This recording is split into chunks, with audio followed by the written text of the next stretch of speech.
नमस्कार दोस्त, आपका स्वागत है हमारे YouTube चैनल रितेश एकेडमी में। और आज हम लोग हिंदी के कारक पे चर्चा करेंगे। आज हम लोग जानेंगे कारक क्या है, कारक कितने प्रकार के होते हैं और कारक के इसके विभिन्न पक्षों को आज हम लोग देखेंगे। तो कारक में विभक्ति के साथ साथ देखेंगे। तो विभक्ति हिंदी में कितने हैं इसमें देखें आप।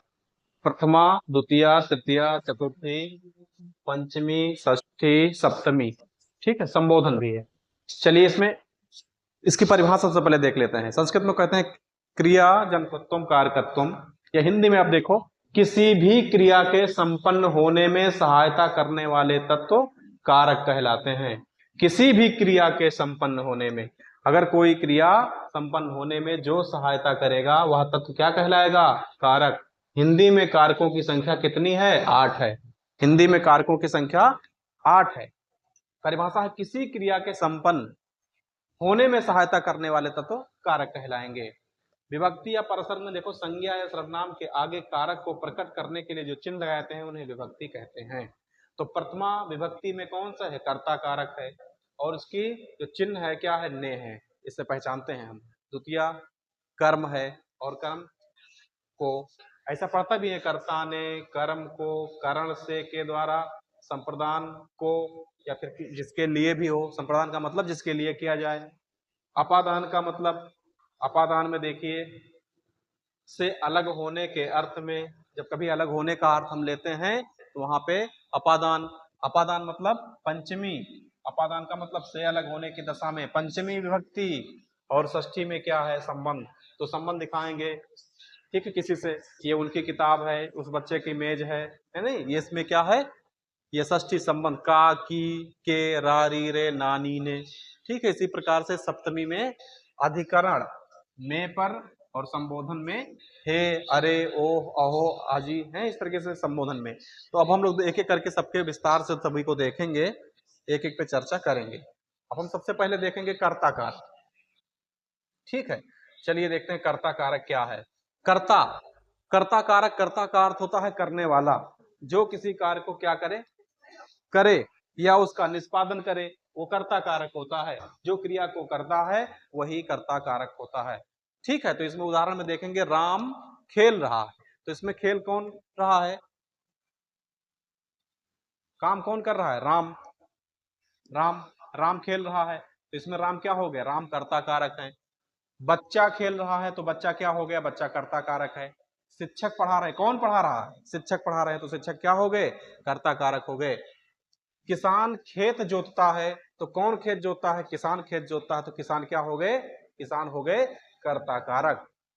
कुत्ता भौंक रहा है, तो कौन भौंक रहा है? कुत्ता भौंक रहा है, तो कुत्ता क्या हो गया? ये कर्ता कारक हो गए। तो इसमें देखिए, कर्ता का अर्थ होता है करने वाला। जो क्रिया को करे, जो क्रिया को निष्पादित करे, वो क्या होते हैं? कर्ता। इसी प्रकार से अब हम देखेंगे, इसमें है कर्ता ने। आपने पहले देखा भी है, कर्ता ने प्रथमा विभक्ति। कर्ता ने प्रथमा विभक्ति, कर्ता का मतलब कार्य करने वाला। अब कर्म कारक में दूसरे को अगर हम देखेंगे, तो इसमें आपने देखा कर्म को, एक कर्म को। चलिए इस पे देखेंगे अब हम। कर्म, कर्ता द्वारा की जाने वाली क्रिया का फल जिस व्यक्ति पर पड़ता है वो क्या होते हैं? कर्म होते हैं। अब देखिए, कर्ता ने कर्म को, यहाँ पे उदाहरण के माध्यम से देखेंगे। कृष्ण ने कंस को मारा, तो कृष्ण ने जो काम किया उसका प्रभाव किस पे पड़ रहा है? कंस पे पड़ रहा है। तो कर्ता ने कर्म को, तो इसमें कंस को क्या हो गया? कर्म कारक हो गया। राधा ने पुस्तक पढ़ा, तो किसने पुस्तक पढ़ा? किसके द्वारा पुस्तक पढ़ी गई? ठीक है, तो राधा ने जो काम किया वो पुस्तक पे इसका प्रभाव पड़ रहा है। बच्चा खाना खाता है, माली पौधों को पानी देता है, देखिए इसमें इसका प्रभाव किस पे पड़ रहा है? पौधों पे। लड़की किताब पढ़ती है, तो प्रभाव कहाँ पे पड़ रहा है? किसान खेत जोतता है, तो इसका प्रभाव कहाँ पे है? इस पे। वही लिखा है, कर्ता द्वारा की जाने वाली क्रिया का फल जिस वस्तु पे पड़ता है वो क्या कहते हैं? कर्म, कर्म कहते हैं। इसी प्रकार से अब हम आगे बढ़ेंगे, तो अब हम तीसरे नंबर पे देखेंगे करण कारक। करण का, करण कारक का आशय उपकरण से इन्होंने लिख दिया है। उपकरण का मतलब है साधन, कि हम जिस साधन से कोई कार्य करेंगे वो क्या होंगे? वो तृतीया विभक्ति करण कारक होगा। कर्ता द्वारा की जाने वाली क्रिया जिस उपकरण या माध्यम से किया जाता है उस पे करण कारक होता है। तो इसमें देखिए, राम कलम से लिखता है, तो राम किससे लिख रहा है? माध्यम क्या है लिखने का? लिखने का माध्यम कलम है। तो कलम क्या हो गया? कलम हो गया है करण कारक। ठीक है, करण से आपने अभी पढ़ा भी क्या? करण से। ठीक है, आपने पढ़ा करण से।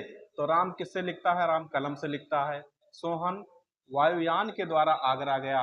किसके द्वारा? किस साधन के द्वारा? वायुयान के द्वारा गया। तो वायुयान में क्या है? इसमें करण कारक है, तृतीया विभक्ति है। बच्चे खेल रहे हैं किससे? गेंद से खेल रहे हैं। तो इसमें क्या है? गेंद में तृतीया विभक्ति है। वह कलम से लिखता है, इसमें तृतीया विभक्ति है। वह केक को चाकू से काटता है। हम बस से सफर करते हैं। तो इन सभी में क्या है?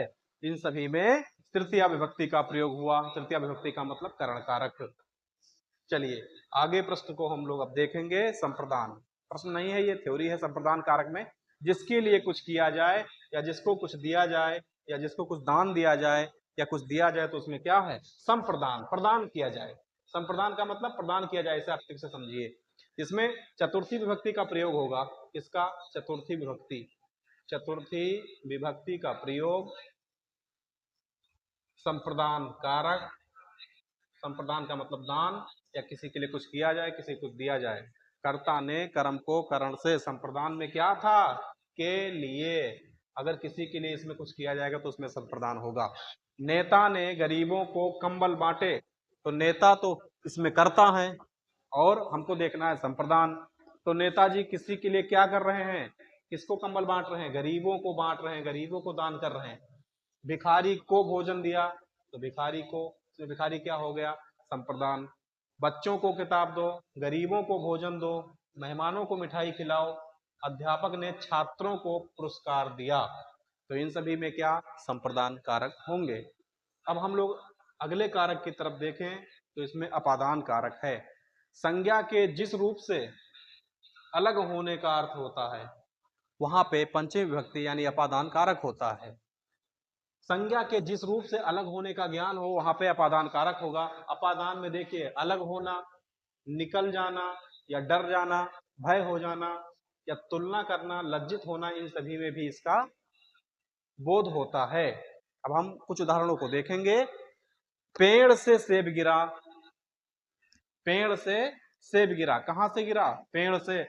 पेड़ से अलग हो रहा है। पेड़ से सेब गिरा में अपादान कारक है। बिल्ली कहां से कूदी? बिल्ली छत से कूदी।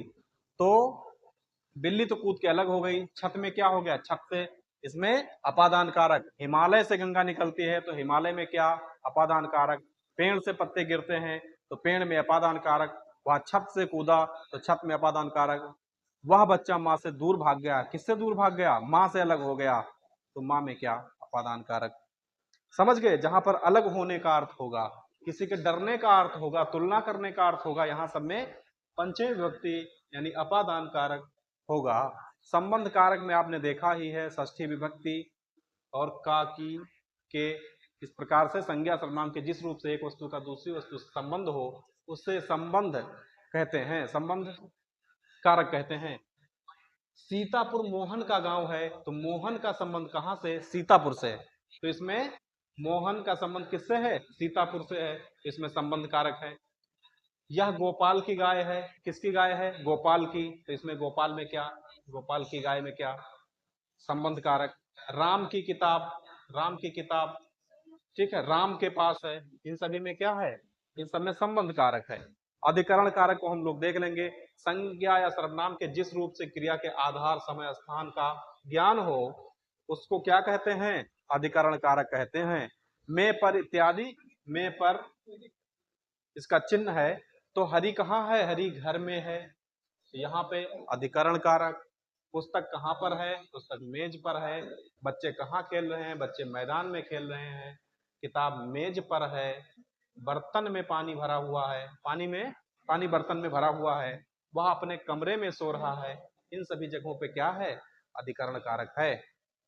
अब हम लोग देखेंगे नेक्स्ट, संबोधन किसको कहते हैं? संज्ञा या सर्वनाम के जिस रूप से किसी को संबोधित किया जाए, पुकारा जाए, बुलाया जाए, वहां पे क्या होता है? संबोधन कारक होता है। एकदम से बिल्कुल सिंपल है, संबोधन कारक वहां पे होते हैं। अब इसमें हे प्रभु, प्रभु को याद किया गया, प्रभु को पुकारा गया, प्रभु को ठीक है, संबोधित किया गया, तो यहाँ पर क्या है, संबोधन है। अरे बच्चों, यहाँ पर है हे राम, हे मित्रों या मित्रों, बच्चों, महोदय, इन सभी में क्या है, संबोधन कारक है।